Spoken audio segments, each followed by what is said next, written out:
Hello everyone, this Pravidas from टिटोमेटर। आप सभी का स्वागत है फिर से एक्साइटिंग वीडियो पे। ब्लैक मैजिक फ्यूजन बेसिकली ये काफ़ी पुराना सॉफ्टवेयर है और इसकी जो खास बात है ये है कि इस सॉफ्टवेयर में जो है हम लोग नोड बेस्ड कंपोजिटिंग जो है वो हम लोग करते हैं। और नोड बेस्ड कंपोजिटिंग का मतलब दोस्तों होता है कि जिस तरह से यहाँ पे आफ्टर इफेक्ट्स में हम लोग लेयर देखते हैं, उसी तरह फ्यूजन में जो है वो हम लोग देखते हैं कि किस तरह से हम लोग नोड यूज़ कर सकते हैं ना। यहाँ पे आप लोग देखोगे कि लेयर का जो रिप्रेजेंटेशन होता है वो यहाँ पे नोड के फॉर्म में होता है। ठीक है, अब आप लोग सोचोगे कि क्या डिफरेंस है, मतलब नोड बेस्ड कंपोजिटिंग में और यहाँ पे लेयर बेस्ड कंपोजिटिंग में क्या बेसिकली डिफरेंस है ना, मतलब और क्या फ़ायदे हैं क्या नुकसान है। तो वो सारी चीज़ें जो है मैं यहाँ पे आप लोगों को बता देता हूँ। तो देखो अब दोस्तों क्या होता है कि जब भी हम लोग कोई भी लेयर लेते हैं तो यहाँ पे जैसे कि आप एक लेयर देख रहे हो, तो इसका मतलब जो है मेरा आफ्टर इफेक्ट्स सिर्फ एक ही नोड यूज़ कर रहा है। सेम यहाँ पे भी देखो इसी लेयर को मैंने ले लिया है, तो यहाँ पे भी देखो फ्यूजन बाय डिफॉल्ट जो है यहाँ पे एक ही नोड का यूज़ कर रहा है। ठीक है, बट अब जैसे ही मैं इसके अंदर जाऊँगा और यहाँ पे जाके ट्रांसफॉर्मेशन टूल लूँगा, तो अब मतलब जैसे इसके अंदर जाऊँगा एरो के नीचे, यहाँ पे जैसे मैं ट्रांसफॉर्मेशन में जाऊँगा तो देखोगे ऑलरेडी कई सारे ट्रांसफॉर्मेशन यहाँ पे ऑलरेडी लगे हुए हैं। ठीक है, इसका मतलब क्या है कि ट्रांसफॉर्म इसके अंदर ऑलरेडी डला हुआ है। बट यहाँ पे अगर मैं फ्यूजन के अंदर जाऊँ तो फ्यूजन के अंदर इस टाइप का कोई भी ट्रांसफॉर्मेशन का आपको ऑप्शन नहीं दिखेगा। तो इसमें क्या होता है दोस्तों कि हम लोग चाहे तो जब चाहे अभी नोड इसमें जोड़ के हम लोग अपने हिसाब से इसमें चीज़ें कर सकते हैं। लाइक अगर मुझे ट्रांसफॉर्मेशन चाहिए तो यहाँ जाके मैं लिखूंगा ट्रांसफॉर्म। ठीक है, ट्रांसफॉर्म जैसे करूंगा, अब यहाँ से इसको जब मैं कनेक्ट कर दूंगा, हालांकि मैंने कैसे कनेक्ट किया क्या इसका लॉजिक है मैं बताऊंगा। तो जैसे मैंने कनेक्ट कर दिया दोस्तों, अब यहाँ पे देखोगे कि ट्रांसफॉर्मेशन की जितने ऑप्शन सब मेरे पास खुल गए हैं। और यहाँ पे इस टाइप से दोस्तों जितना चाहे मैं उतने ट्रांसफॉर्मेशन की वैल्यूज यहाँ पे पुटअप कर सकता हूँ, जितने चाहे उतने नोड्स जोड़ सकता हूँ। ठीक है, अब अब डिफरेंस दोस्तों यहाँ पे देखो सिर्फ इतना सा समझने की चीज़ को है कि अगर मैं ट्रांसफॉर्म नोड को नहीं लगा रहा, सपोज अगर मुझे काम नहीं है ट्रांसफॉर्म नोड को अगर मैं नहीं लगाया, तो अब जो है फ्यूजन सिर्फ और सिर्फ एक ही नोड को कैलकुलेट करेगा। और आफ्टर इफेक्ट्स जो है उसके साथ साथ दो नोड कैलकुलेट करेगा, क्योंकि आफ्टर इफेक्ट्स में ऑलरेडी जो है ट्रांसफॉर्म का नोड यहाँ पे लगा हुआ है। ठीक है, अब दोस्तों यहाँ पे वो चीज़ इसलिए नहीं दिखता क्योंकि यहाँ पे ये पूरा का पूरा ओपनली है और कस्टमाइज्ड जो है वे में हम लोगों को फ्यूजन देता है। और आफ्टर इफेक्ट्स में जो है कि ऑलरेडी जो है कंप्यूटर के अंदर वो सारी चीज़ें चलती हैं, हम लोग को यहाँ पे नहीं दिखता। अब सपोज यहाँ पे अगर मैं इसको डुप्लीकेट करता हूँ कंट्रोल डी, ठीक है, तो यहाँ पे देखो क्या कितना नोड हो गया अब, क्योंकि एक एक के अंदर ट्रांसफॉर्म नोड अगेन है, यहाँ पे इसी के अंदर ट्रांसफॉर्म नोड फिर से है, और ऊपर वाला जो है इसके अंदर फिर से ट्रांसफॉर्म नोड है। दिख रहा है, तो कुल मिला के यहाँ पे चार नोड मेरे यूज होंगे अगर मैं एक के ऊपर एक डुप्लीकेट करके रख दूं, या फिर इसको मैं कर देता हूँ स्क्रीन या फिर ऐड। तो अब जो मैं रिजल्ट निकालूंगा उसमें चार नोड जो है कैलकुलेट करेगा आफ्टर इफेक्ट्स। बट वहीं अगर मैं फ्यूजन में यही चीज़ करना चाहूँ तो ये चीज़ बहुत ईजिली हो जाएगा। यहाँ पे जाऊँगा मैं, यहाँ जाके लिखूंगा मर्ज। ठीक है, अभी बस मैं दिखाने के लिए कर रहा हूँ, आप लोगों को उसमें ध्यान नहीं देना है। और इसका मैं आउटपुट जब निकालूंगा इसको मैं कर दूंगा जाके यहाँ पे नॉर्मल से, हम लोग ऐड करने वाले थे ऐड, या फिर मैं कर लेता हूँ यहाँ पे स्क्रीन। ठीक है, तो देखो सेम दोस्तों इसका भी आउटपुट वही है, और यहाँ पे आफ्टर इफेक्ट्स का भी देखो उसका भी आउटपुट यही है। इसको मैं अगर स्क्रीन कर देता हूँ तो यहाँ पे देखो, यहाँ पे दोस्तों चार नोड कैलकुलेट हो रहा था, मतलब दो लेयर भी कैलकुलेट हो रहा है और उसके साथ साथ जो है ट्रांसफॉर्मेशन भी कैलकुलेट हो रहा है। बट वहीं फ्यूजन में देखो सिर्फ और सिर्फ दो ही नोड कैलकुलेट हो रहा है। इसका मतलब क्या है कि जितने टाइम में मेरा आफ्टर इफेक्ट्स रेंडर करेगा उससे आधे टाइम पे जो है मेरा फ्यूजन मुझे रेंडर करके आउटपुट दे देगा। ठीक है, यही रीज़न है कि दोस्तों नोड बेस्ड कंपोजिटिंग सॉफ्टवेयर को इसलिए यूज़ किया जाता है क्योंकि हम लोग एक नोड से जितने चाहे उतने आउटपुट निकाल सकते हैं। इसमें कोई लिमिटेशंस नहीं होती, एक ही नोड को मैं 50 बार यूज़ कर सकता हूँ। कंप्यूटर को हर बार जो है उस नोड को कैलकुलेट नहीं करना पड़ेगा। अब अगर मैं आफ्टर इफेक्ट्स में आप लोगों को सिंपल सा बात बताऊँ, अगर एक थोड़ी टेक्निकल भाषा में थोड़ी सी बताऊँगा, अगर कंप्यूटर को ये वाला फ्रेम इसको अगर रेंडर करना है तो वो क्या करेगा, पहले इस फुटेज को लोड करेगा और इसका जितना भी नंबर है फ्रेम है, मतलब अगर मैं वन में दिखा दूं या फिर ये वन, तो फर्स्ट फ्रेम जो है उसको वो कॉल करेगा, कॉल करके फिर आपको डिस्प्ले करेगा। ये एक मेथड हो गया। अब क्या है कि इसके नीचे फिर से एक और सेम लेयर है। अब क्या करेगा कंप्यूटर, फिर से इसी को वो चीज़ क्या करेगा, कॉल करेगा और फिर से इसका जो फर्स्ट फ्रेम है उसको उसके ऊपर पुटअप करेगा और उसके बाद आपको रिजल्ट दिखाएगा।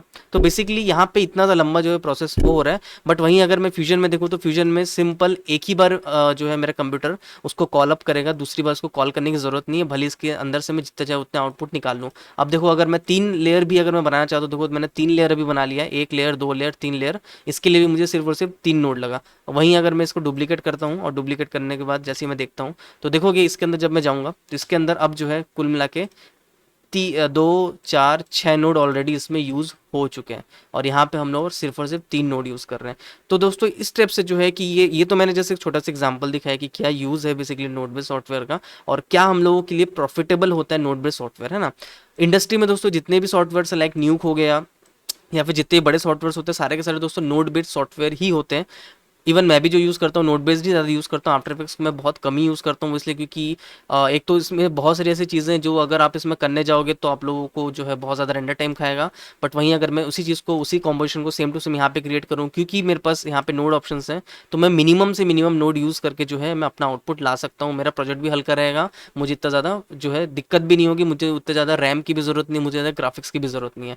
तो बहुत सारी चीज़ें दोस्तों जो आफ्टर इफेक्ट और फ्यूजन में डिफरेंस पैदा करती है, और प्रोफेशनल लोग जो है वो हमेशा आफ्टर इफेक्ट्स और फ्यूजन के अंदर फ्यूजन को ही चुनते हैं, क्योंकि फ्यूजन एक नोड बेस्ड सॉफ्टवेयर है और ये जो है आप लोगों को कहीं ज़्यादा जो है हैंडी बनाते हैं आपके लिए कंपोजिटिंग को, है ना। अच्छा, उसी तरह दोस्तों आफ्टर इफेक्ट्स जो है, आफ्टर इफेक्ट्स में मैं कहूँगा कि बहुत सारे ऐसे फीचर्स भी है जो इसमें अच्छे हैं और जो इसमें नहीं है। लाइक अगर आपको सेबर क्रिएट करना हो, ऑप्टिकल फ्लेयर क्रिएट करना हो, तो वो आफ्टर इफेक्ट्स में आपको डायरेक्ट यहाँ पे जाओगे तो आपको यहाँ पे प्लगइन मिल जाएगा। हीट डिस्टॉर्शन हो गया या फिर एलिमेंट का हो गया, ठीक है, ऑप्टिकल फ्लेयर का हो गया, सेबर का हो गया, सारे के चीज़ जो है आप लोगों को प्री इंस्टॉल मिलता है। अगर आप चाहो तो प्लगइन यूज़ कर सकते हो, बट आप फ्यूजन में जो है इस टाइप का कोई भी आपको कोई भी इफेक्ट या फिर कुछ भी नहीं मिलता है। वो सारी चीज़ें कस्टमाइजेबल होती है, अगर आपको बनाना है तो आप बना सकते हो, है ना।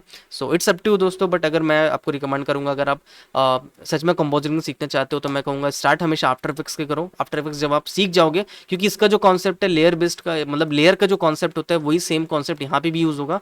तो दोस्तों नोड का कॉन्सेप्ट तो आप लोगों को समझ में आ गया, बट कुछ कुछ जो नोड्स की इंपॉर्टेंट है कि क्या नोड्स यूज़ होगा और किस तरह से जो है नोड्स का वर्क फ्लो होता है, मैं वो भी आप लोगों को समझाता हूँ। तो सपोज़ यहाँ पे मेरे पास एक बैकग्राउंड है, यानी एक सॉलिड है नॉर्मल सा, और एक बार के लिए मैं कंट्रोल स्क्रॉल से इसको छोटा कर लेता हूँ स्टेप से। तो यहाँ पे मैं बस मान के लिए एक सॉलिड है, और या फिर मैं कोई फोटो ले सकता हूँ इसी के ऊपर, बट सॉलिड मैंने इसलिए लिया क्योंकि ये बैकग्राउंड हमेशा है, और बैकग्राउंड जो है वो हमेशा कॉम्पोजिशन हम लोग को एक सॉलिड लेके ही देना पड़ता है ना। और फोटो जो भी है, जैसे भी आपको जो भी फोटो चाहिए आप वहाँ से ले सकते हो। लाइक मेरे पास अगर एक आध फोटो होगा तो मैं उसको देख लेता हूँ। तो यहाँ मेरे पास एक फ़ोटो है, और इसको मैं एक बार से इस टाइप से आपको दिखा देता हूँ। तो दोस्तों इसमें क्या होता है कि जैसे हम लोग इफ़ेक्ट करते एक के बाद एक के बाद एक, हम लोग जो है आफ्टर इफेक्ट्स में इफेक्ट लगाते रहते हैं, तो सेम यहाँ पे भी होता है। हर नोड का एक आउटपुट होता है, एक जो है होता है वो इनपुट होता है। इनपुट से जो भी है इसके बैकग्राउंड का नोड आप बताते हैं, आउटपुट जो है मतलब किसके बाद इस पर कौन सा इफेक्ट पड़ेगा। तो सपोज़ अगर मैं यहाँ पे शिफ्ट स्पेस दबाता हूँ और यहाँ जाके मैं लेता हूँ Gaussian blur, like Gaussian, sorry blur ही लेता हूँ, नॉर्मल गॉसियन ब्लर इसमें होता नहीं है।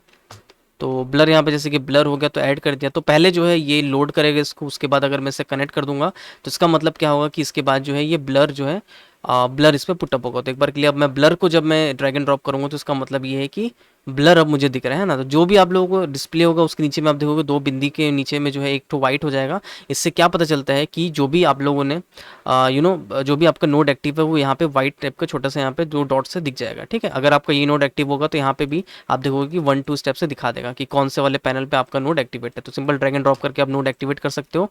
ब्लर को ब्लर साइज में बढ़ा देते तो लाइक ब्लर हो गया, ठीक है। फिर अगर मुझे इसमें कुछ और जोड़ना है, लाइक ग्लो जोड़ना है, तो मैं सॉफ्ट ग्लो यहाँ पे जोड़ दिया, ओके।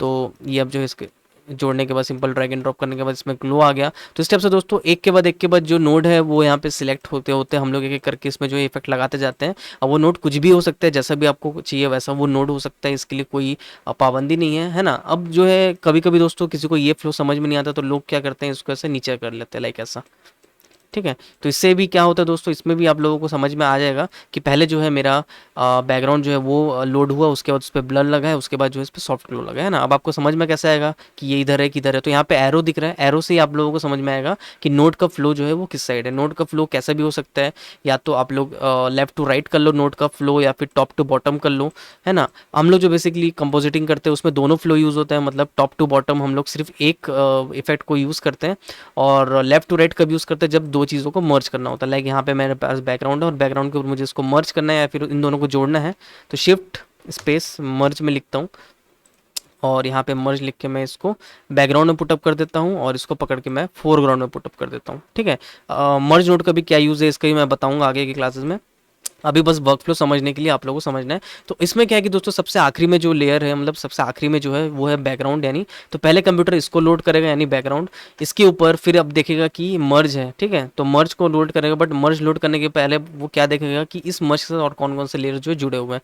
तो अब कंप्यूटर जो है इसको लोड करेगा, यानी जेपेग को जो हमारा इमेज था, उसके बाद कंप्यूटर इस पर ब्लर लगाएगा, ठीक है, फिर उस पर ग्लो लगाएगा और फाइनली जो है कंप्यूटर इस पे मर्ज करके आपको आउटपुट दिखाएगा। तो आपका आउटपुट कुछ इस टाइप से होगा, है ना। तो नोड जो है वो हमेशा काम करता है आपका फ्लो के हिसाब से कि किस साइड आपका फ्लो जा रहा है, मतलब आउटपुट किसके आउटपुट से किसका इनपुट जुड़ रहा है, ये बहुत इंपॉर्टेंट है। अगर ये कॉन्सेप्ट आपको समझ में नहीं आएगा तो नोड बेस कंपोजिटिंग फिर नहीं समझ में आएगी। तो ये जो है इसका कॉन्सेप्ट क्लियर करके रख लो कि जो भी आपके पास बैकग्राउंड में होगा हमेशा वो नोड पहले जो है लोड अप होगा, उसके बाद मर्ज होगा, मतलब इसका आउटपुट जहाँ पे जा रहा है वो लोड होगा, उसके बाद जो जो इसमें जुड़ा हुआ है वो एक एक करके इसमें लोड होंगे और उसके बाद लास्ट में ये मर्ज होकर आपको आउटपुट दिखाएगा। सो जस्ट फॉर इस एग्जांपल में अगर हम लोग देखें तो यहाँ पे आप लोगों को कई सारे नोड दिखेंगे और कई सारे ऊपर नीचे से कनेक्टेड हुए हुए हैं और ये बहुत ही कॉम्प्लिकेटेड आपको नोड लग रहा होगा, बट इसमें दोस्तों सिंपल से एक तरीका है नोड को अंडरस्टैंड करने का। आप लोग को हमेशा देखना है कि फ्लो जो है नोड का वो किस साइड है। लाइक ये जो अगर इस नोड ट्री को मैं देखूँ तो इसका फ्लो देखो, एरो किस साइड दिख रहा है, नीचे साइड, ठीक है। तो जिस साइड एरो होगा उसी साइड से नोड जो है कैलकुलेट होते हुए आएगा। लाइक अगर यहाँ से एरो ऊपर से नीचे है तो पहले ये नोड क्रिएट जो है कैलकुलेट होगा, फिर ये नोट कैलकुलेट होगा, फिर ये नोट कैलकुलेट होगा और लास्ट में जाके ये नोट कैलकुलेट होगा, है ना। सेम इसी तरह से इस फ्लो में भी देखें तो वही है, पहले ये नोट कैलकुलेट होगा, फिर ये नोट कैलकुलेट होगा, फिर ये नोट कैलकुलेट होगा, ठीक है।